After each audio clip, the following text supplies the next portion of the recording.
Nisokatra androany alakamisy ary tsy hifarina raha tsy ny alahady 12 Mey izao ny foara iraisam-pirenena eto Madagasikara izay tanterahina etsy amin'ny zone Forelo Tanjombato. Mpandray anjara miisa 50 no mampiranty vokatra amin'izany ary marihina amin'ny fionana isan-karazany izany.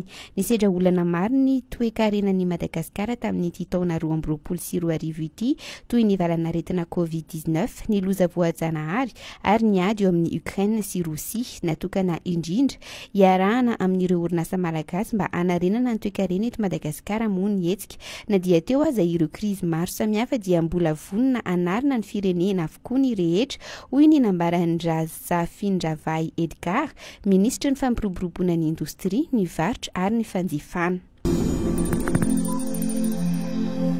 No amafisy ny filan-kevitry ny ministra Omalela Arby ny kabarin'ny filohan'ny Repoblika ny amin'ny fanatanterahana ny fionam-bem-pirenena entina manatratra ny fahavitan'ny tena ara-tsakafo eto Madagasikara.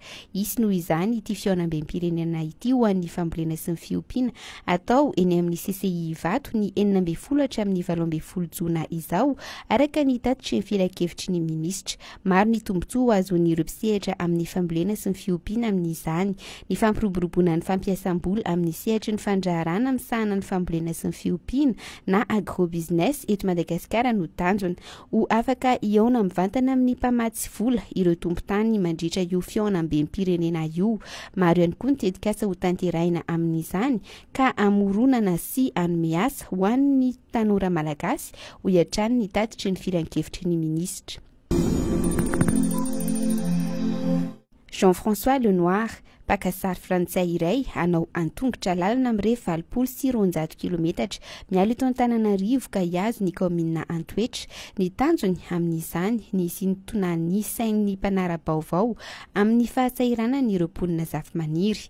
Maminavina ny amita ny dia ao anatin'ny 12 ka hatramin'ny 20 andro moa Jean-François Lenoir ka dia antongotra 20 hatramin'ny 30 kilometatra no tetehiny ho vitaina isan'andro. Fa ankoatra izay dia anisany tanjony ihany koa ny fanangonana vola entina anampiana ireo ankizy miisa 100 mahery beazina sy tohanana ny fikambanana iray any an-toerana. Anisany tandondondoza koa ny asa tanana zavamaniry no ny faharipahan'ny ala any an-toerana ka kendreny ity pakasary frantsay ity ny iza sy anadiadiny tena zava-misy marina ahafahana mitondra vahaolana.